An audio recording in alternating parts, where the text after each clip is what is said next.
Hi everybody, my name's Ian Fox and I'm here for the Guest Safety Officer Lobby Group. Yes, today, fortunately, Gary's not here. I know, saying at last. Maybe he'll be back, maybe he won't be. But fortunately, again, for me, I've got the wonderful Shain Shapiro, who has recently, and soon to be published, released a book called This Must Be the Place, where he examines but I'll let him explain it to you because I didn't write it, he did. So without further ado, let's shift over to the most important person, which is, of course, Shain. Shain, please tell us about yourself. Thanks, Ian. Thank you for having me. I'm the founder of a company called Sound Diplomacy. Founded it in 2013, and we are an economic consulting company that works with both the public and private sector on music, culture, nighttime economy, kind of leisure and hospitality. At the same time, I've run a nonprofit called the Center for Music Ecosystems, which really works to try to demonstrate how music can be a catalyst for social good in the world. And we work with the UN and the European Commission and the Nordic Culture Fund and lots of other organizations like that.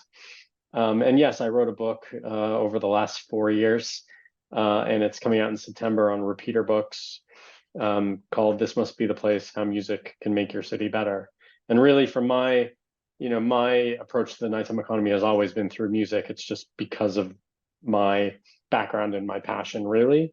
But I have been pretty active, especially in London, across issues related to the nighttime economy since 2015.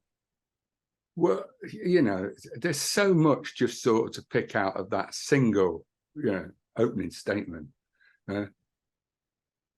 Economy, working with the UN, music, coming from your background, and obviously based in London. Did you say primarily in London? So where did you originate? Where did you really go? Where you thought, do you know what?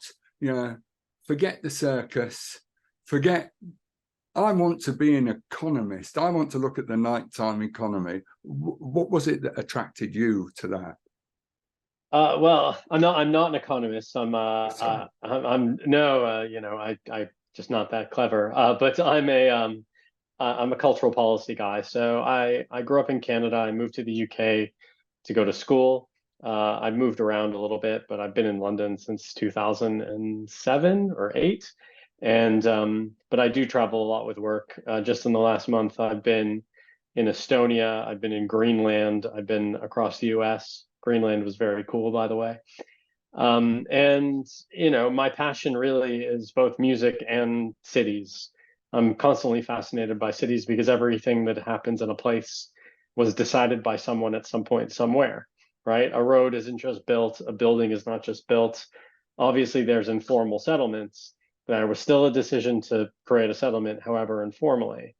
So for me, that puzzle is infinitely fascinating of why is a place the way it is. And the more I thought about it, the more I realized that music and the wider kind of cultural nighttime economy is kind of on the outside looking in at all the decisions that are being made, right? They tend to get involved in situations or tend to be a constituent or participant long after the real core decisions about how this is going to be designed, how big is this going to be, how wide is this going to be, what's this going to be made out of, and so on, is done. So I wanted to reverse that, and this was years of trial and error and meeting wonderful people and meeting challenging people. And over time, we've kind of built a business that really kind of looks primarily at the economy of bringing music and the nighttime economy in to city planning. If you think about it, you can make a lot more money if you build it in rather than bolt it on, right? I know this is about health and safety. So if we take environmental health or noise complaints, as they're called, right? Noise complaints are really expensive. They're very expensive to administer. They cost a lot of money. Anytime someone makes a noise complaint, that's, depending on the place, upwards of a couple £1,000 gone right there, just in the administrative costs of servicing a noise complaint. So I'm thinking, isn't it more cost effective if we really made a very simple decision at the beginning to build buildings in a certain way, so that we can minimize the potential of complaints as much as we can. So I think the more that you incorporate music and the wider cultural nighttime economy into these, into master planning and into kind of building things rather than bolting things on, I believe it makes economic sense and you can make more money. I totally agree. I totally agree with that. You certainly can. But the other thing that you mentioned was passion, So, what made you a very passionate man? Shain, I don't know. Well, I'm really into music. Lots of people are. I know that. It's not special. But I've never had any other job other than working in the music industry in one way or another. I didn't choose it. It just sort of happened. I didn't have that desire to do this. It's just what I started doing when I was a teenager. And, and for me, the passion comes from that. And the passion comes from kind of just being infinitely fascinated by place.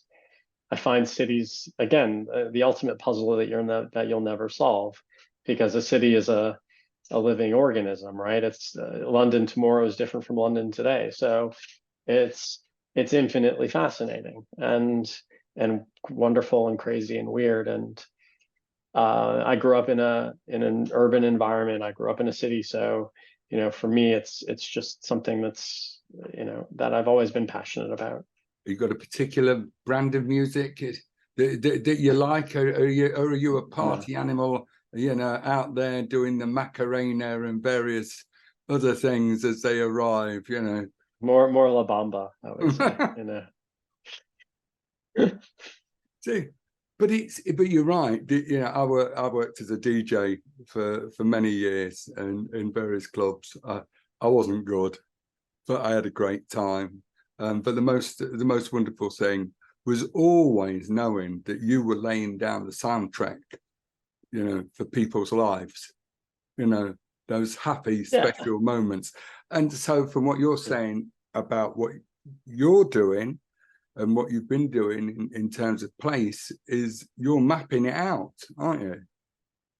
Yeah, I've never been on the creative side of music. I've always been on the business side. So what we try to do is explain the economy of culture and creativity, whether it's at night or during the day. And to explain the economy means you literally have to show rather than tell what that economy is. So you have to put it on a map. You have to literally say, this is where this is, and this is what this means.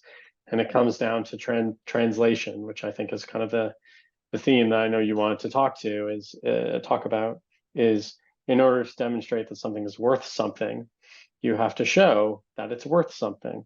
And you have to do it in a certain way, depending on the place, usually in the way that they show that other things are worth something. And in lots of communities, not as much in the UK, but in lots of communities that we work in, culture is not valued as an economy.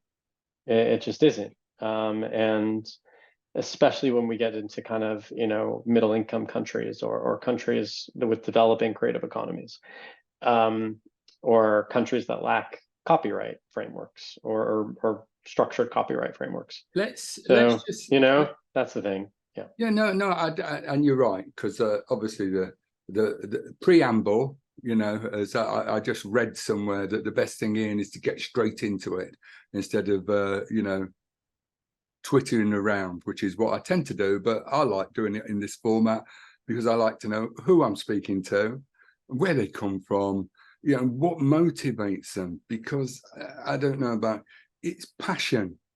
It is passion.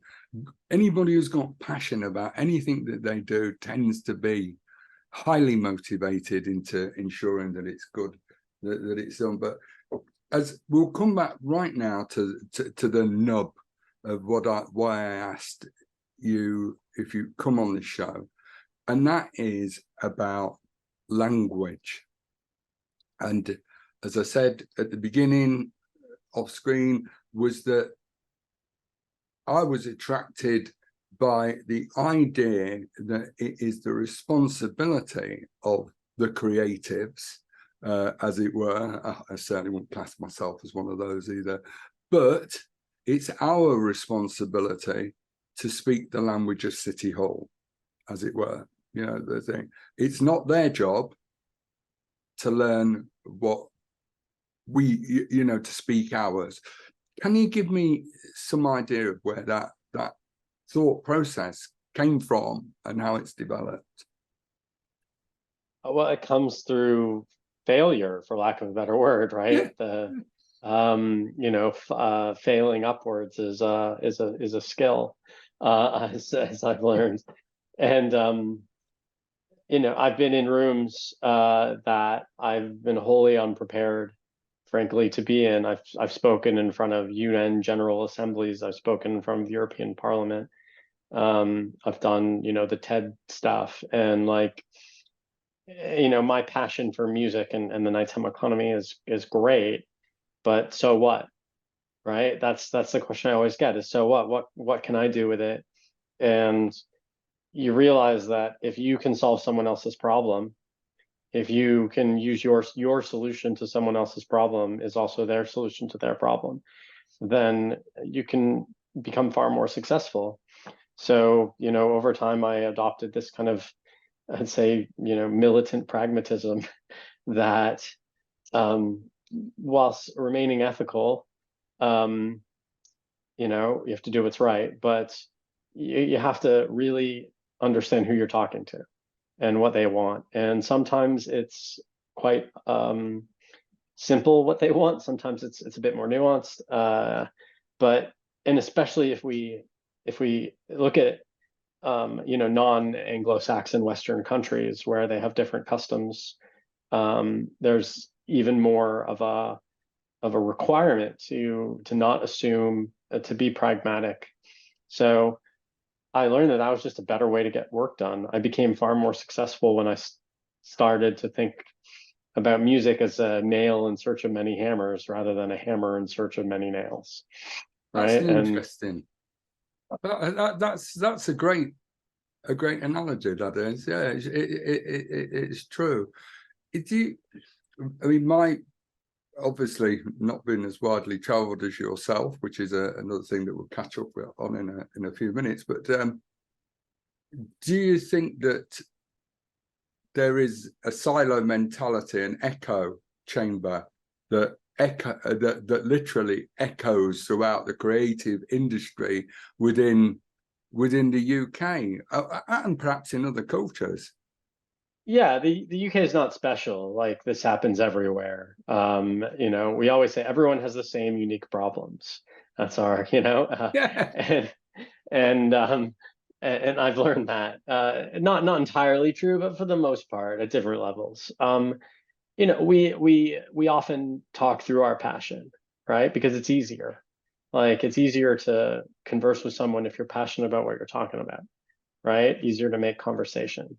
And if you break it down to just human to human contact, it's much simpler to talk about something that you like rather than talk about something that you may be uncomfortable about talking about. And what this means over time is it does develop, tribes, and those tribes tend to kind of incubate themselves and enlarge themselves through that incubation. And music, nighttime economy, club culture, I'm sure other art forms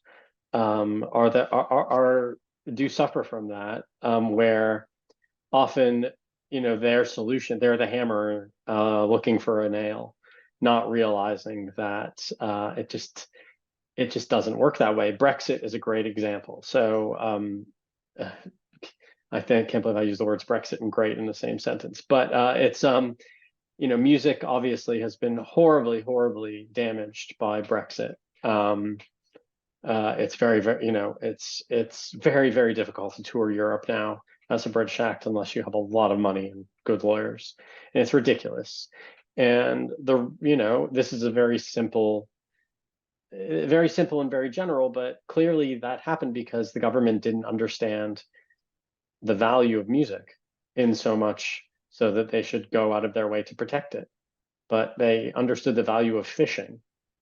Yeah, music contributes 5.4 billion pounds to UK PLC, and fishing is under £1 billion, I believe. So music's 5 times more than fishing. But fishing, I'm not,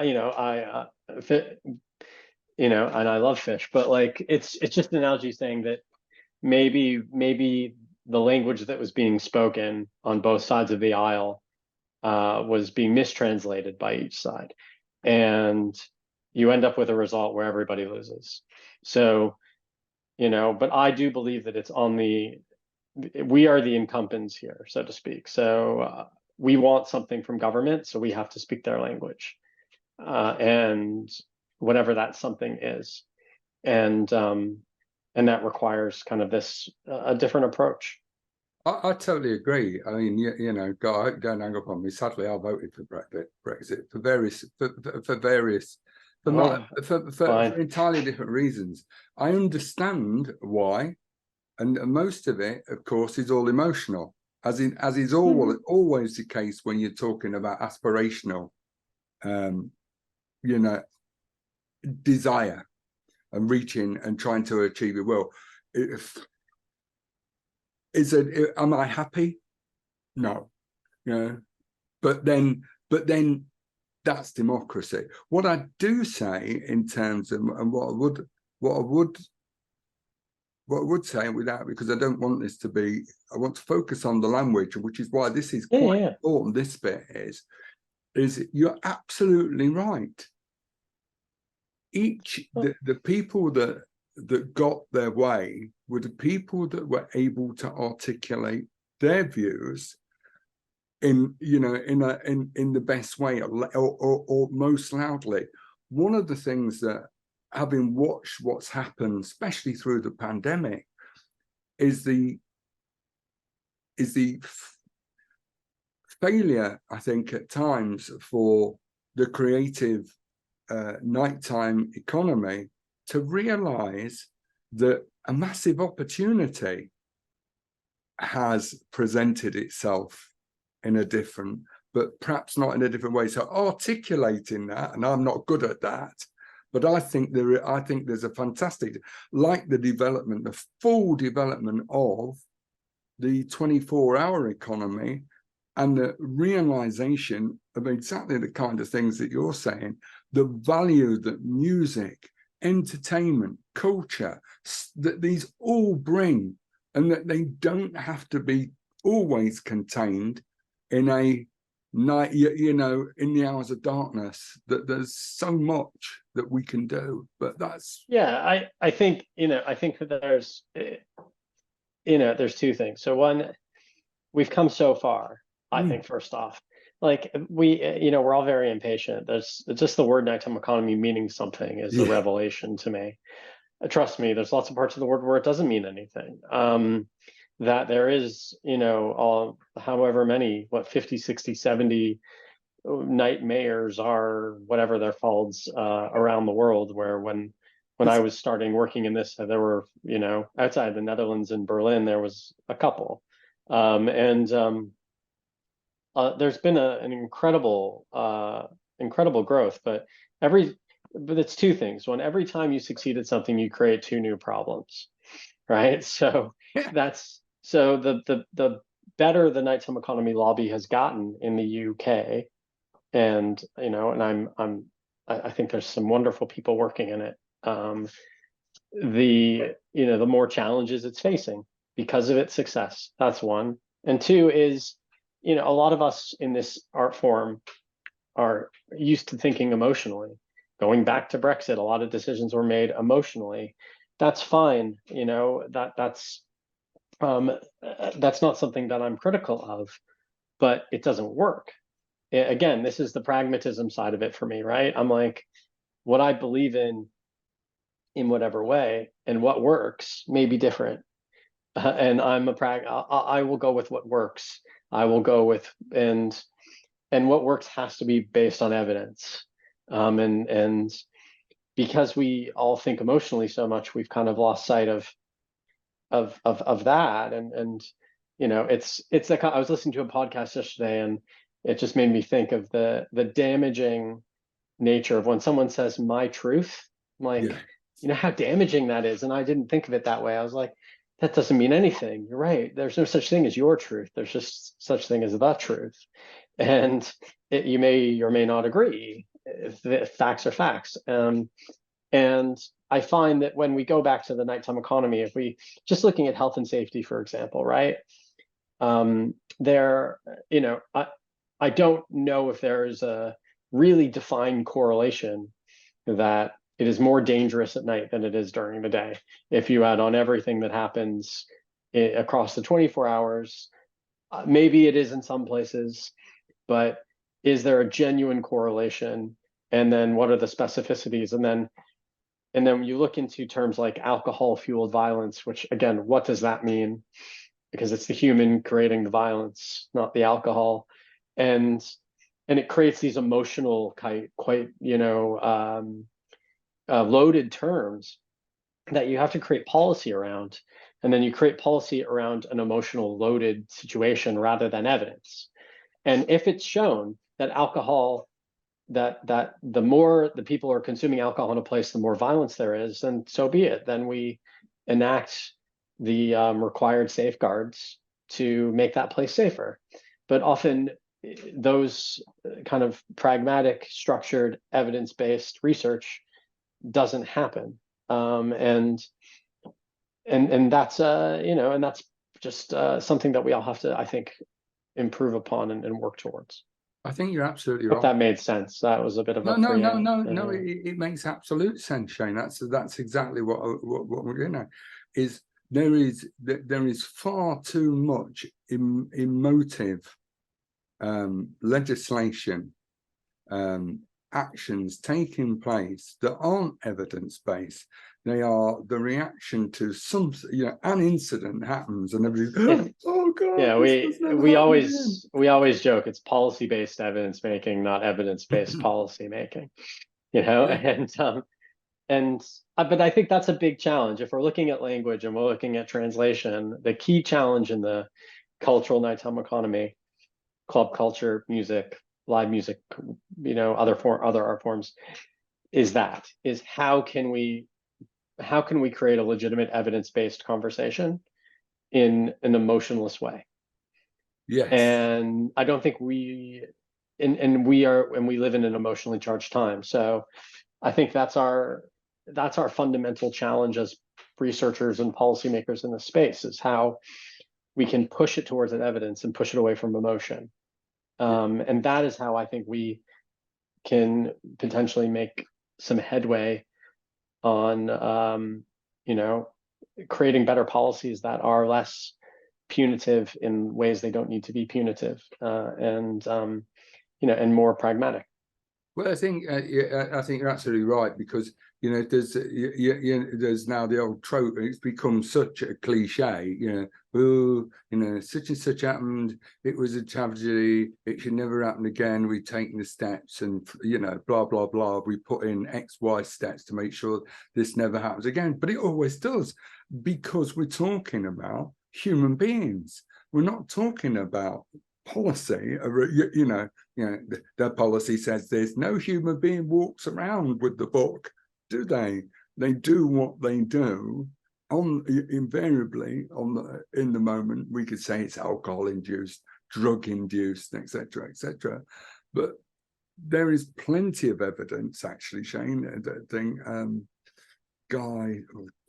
James McPherson from, I've forgotten what he's saying, Risk Fluent, I think. He does a podcast as well, and there's quite a lot of incidents, you know, that occur throughout the day, far more than happen at night, and certainly far more than require the level of scrutiny that, you know, the nighttime economy, nighttime regulators get.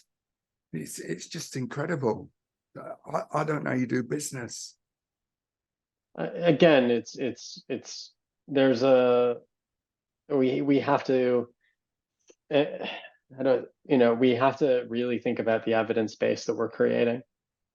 And we have to think about how we're communicating that evidence base. I think there's so many solutions out there.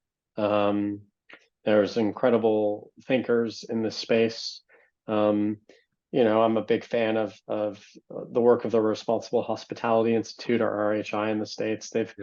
Jim founded that company the year I was born, so I have a lot of respect for that man. It's I know they have been talking about this kind of stuff for 40 years. Yeah. So, but I think in the UK specifically, we have to try to really think about how investing in the nighttime economy in a safe and responsible way meets other objectives that the government is trying to instill or initiate, whether we believe it exists or not, leveling up, whether it's jobs and skills, whether it's investing in technology and high-tech industries, because there's a real push right now for the UK to pursue kind of a Silicon Valley style high-tech economy. Again, regardless of whether one personally believes that's the right way to go or the wrong way to go, that is a stated government priority and objective. And I believe that the nighttime economy can be a proactive, positive player in that. Yeah. We just aren't translating our solution to their problem. I think you're right again, Shane. It is, and this is exactly what I'm saying. Every single thing is all about communication, and the inability of the sector to properly communicate our drives, ambitions, aspirations. I don't think we do it well enough. Yeah, because we're in it, right? Like it's giving credit. We need to give credit where credit is due. There has been a lot of advancements. Trust me, from the beginning. I worked as a consultant in the mayor's office back in 2015 and 2016, and worked on the creation of the nighttime economy related policies there. And things are so much better now. The work that Amy LeMay is doing in London, for example, or Sasha Lord is doing in Manchester, are fantastic in very different ways, but fantastic, both of them. Again, these are jobs that exist. These are human beings every day getting up to do this kind of work. That didn't happen 7 years ago. So by saying that we're not doing a good enough job, well, yeah, we're never going to do a good enough job. If we did a good enough job, then we don't have a job. Right? Yeah, there is that, I suppose. So it's like the mission of a nonprofit is to work itself out of business, right? If the nighttime economy was the way we wanted it to be, why would we need an NTIA, right? So it's like, I think that there's a lot of positives, but it's just creating more challenges to face every time we have an advancement. No, I don't disagree. I honestly don't disagree with what I suppose what I'm trying to say is that it's looking at it is one of the things that sort of strikes me is, how do we go about getting that message? The message that you've just articulated isn't the message that I see. It happens. I'm not saying that each little pocket that Amy LeMay, Carly Heath, I think it's Alex Claridge now in Birmingham, Sasha Lord, and each one of them are all working in isolation. When I listen to Randall White on 24-Hour Nation, and he has his guests on, everybody, there's so many great individual pockets of good practice, but it doesn't seem that we're able to pull them together. Shane, does that? Because we're talking amongst ourselves. Yes. So we and that is a challenge, and I don't have all I don't have all the solutions, but again, the average, like my book, for example, just as a I've been told that my book is far too niche. right? And it's about music in cities. Music is not niche, cities are not niche. But when you put them together, I can see how it is. I can understand. And I've told some friends about the book, and in the pub, I was taught, some of my local friends were asking me about it. One works in food, one's an insurance salesman, all love music. And they were like, oh, I've never thought of it that way. You know, like, I think we underestimate how little people kind of know or care. Yeah. And I don't see that as a negative. It's not that they don't care, it's that they just don't know. And I think that and I'm trying, like, I launched a Substack today, called Making Places Better, which is not just about music and culture, but it's about everything that I've been working on for the last little while. And, and with the book, it's a normal book written for anybody. It's not academic. It's being published by a mainstream publisher, because my goal is to try to explain that this isn't niche, that this is just another thing. I think we need that for the wider cultural and creative nighttime economy. And there are advocates doing it. There are government ministers in the UK that get it and like and love this stuff. There's there's an APPG for music. I think there's one for the nighttime economy. Correct me if I'm wrong, or if not. Well, so I used to be on the. I used to be one of the people that would go on the PPG. There used to be one for nighttime for nighttime violence and So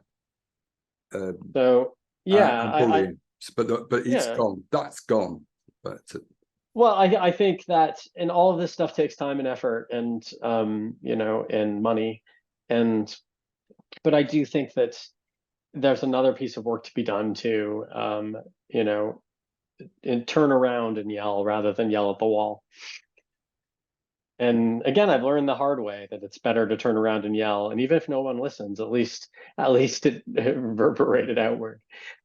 That's how I say, you're not going to knock the wall down. This isn't a Gideon moment, is it? In terms of blowing the trumpet and the walls fall down. That isn't going to happen. But that was a very enterprising use of music. Even then, if you want to look at it like that, don't you? Gideon, when he blew the trumpets and the walls of the castle fell down.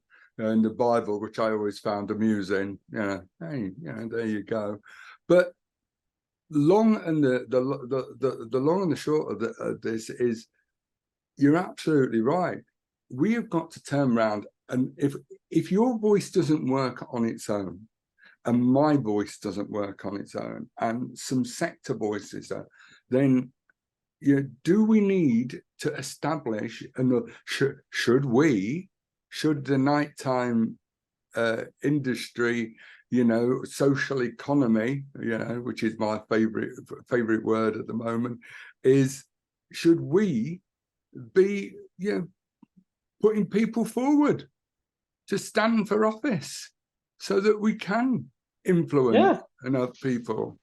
Yeah, of course. That's the best way to do it. I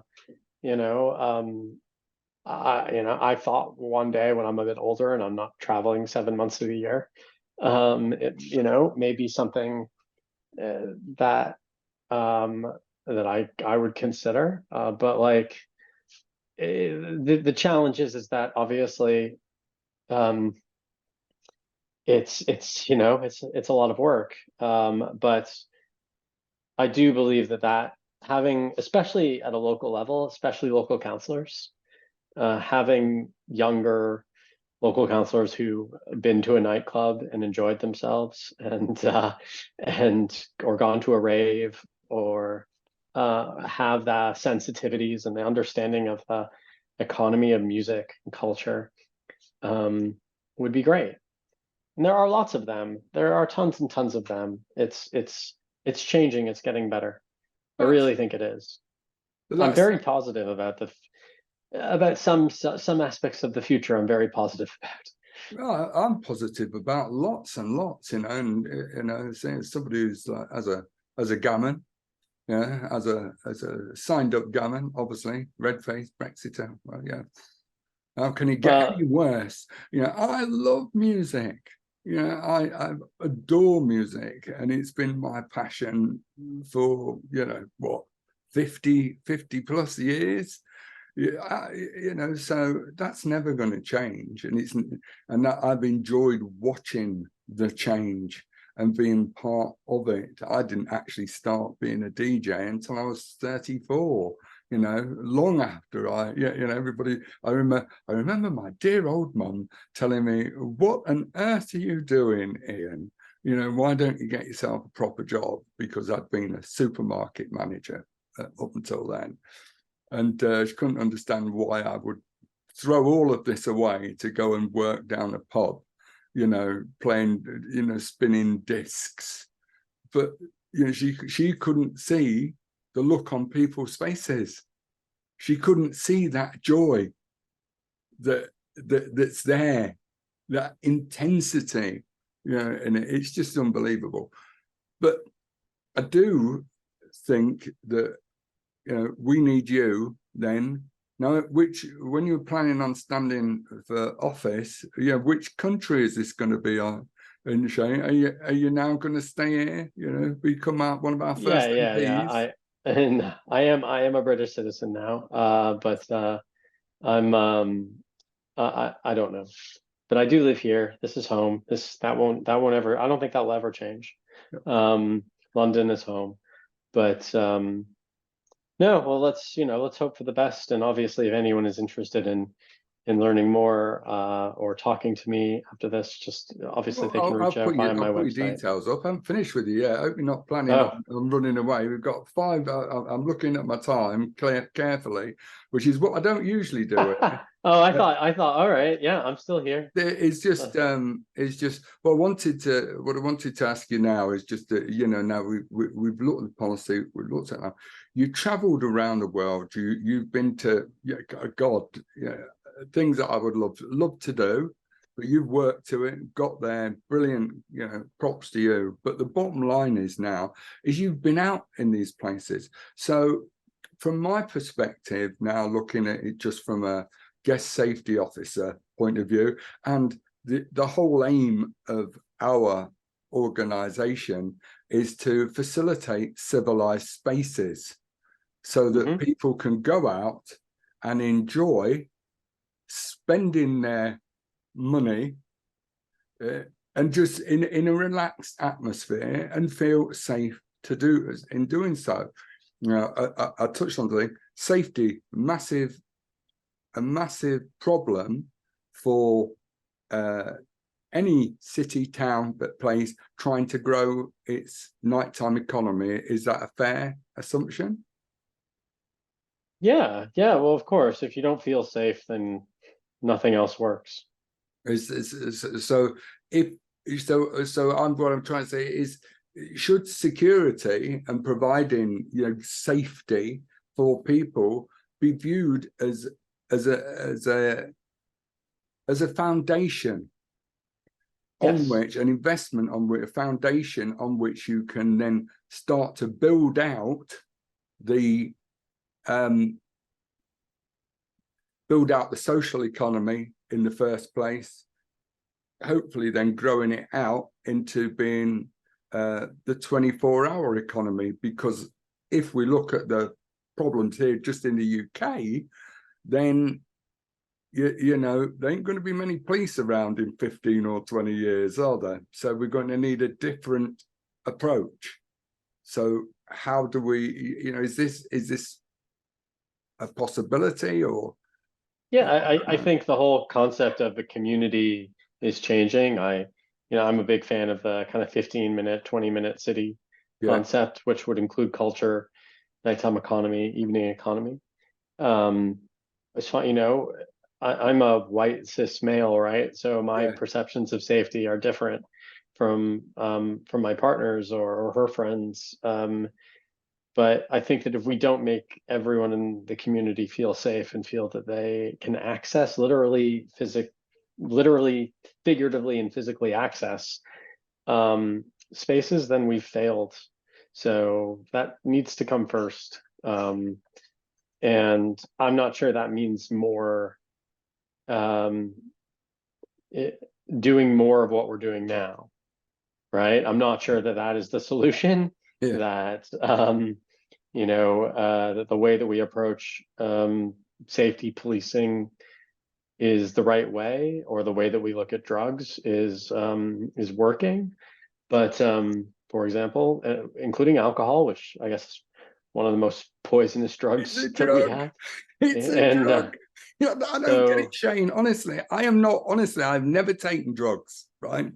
But it's a £6 billion economy in this country, and it's all going to criminals. Why isn't it going in my tax? Because these people are the people who take it are still going to take it anyway.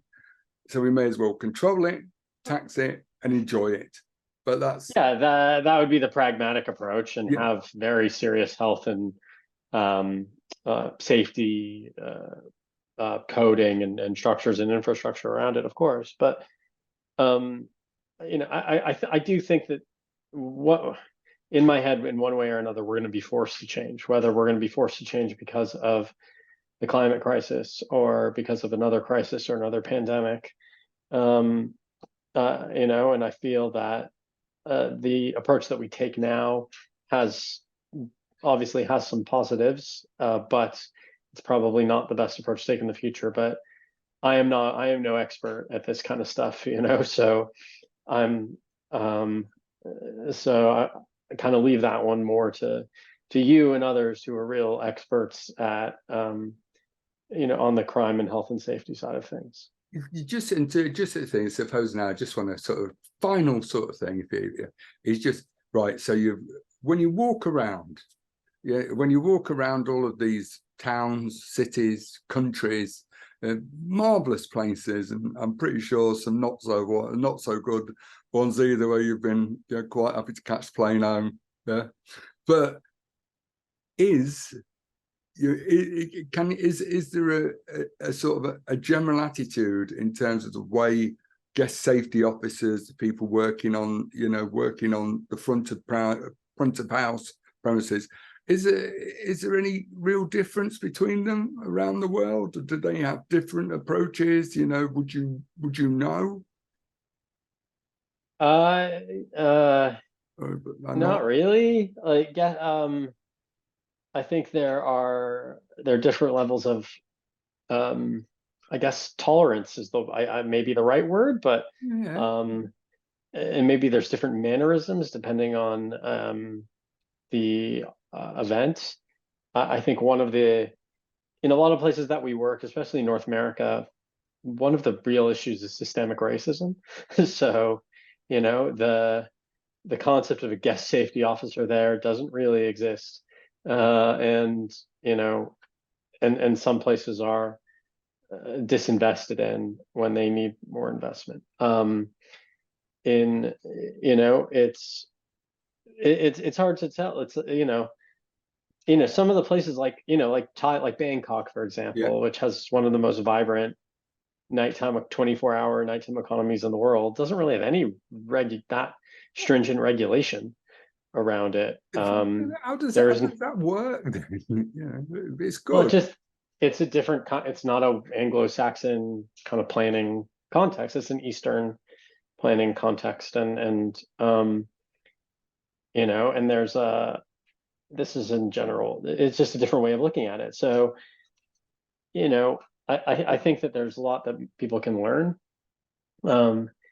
I would go to experts not like yourself, obviously, but also people like the RHI, who have done a lot of work on really looking at the best ways to engage with customers and engage with patrons, because I think they have the research for that. I think I said that obviously I lived in Berlin for a couple of years, but I can't speak any German. But that's the problem of being in the army, isn't it? The thing is, I've noticed the consistency that I see and have seen is it's all about the people that you deal with at the front of house. They're all human beings. They have the same hopes, fears, aspirations, desires that you do. None of them that I've ever met want to go out and have a fight. They want to have a nice evening, you know, as far as can be, where you stood outside in the snow and freezing cold or whatever. And that kind of, you know, that power of hello, you know, hi, you're right, that works across all cultures that I've seen. And I don't know, but then I haven't been obviously as well traveled as you in the kind of environment, in this kind of environment. Acknowledgement, kindness, politeness, it goes a long way. You know, that is true. And just being able to be respectful. Like a lot of, you know, if you do choose to drink a lot, you have to know when to stop.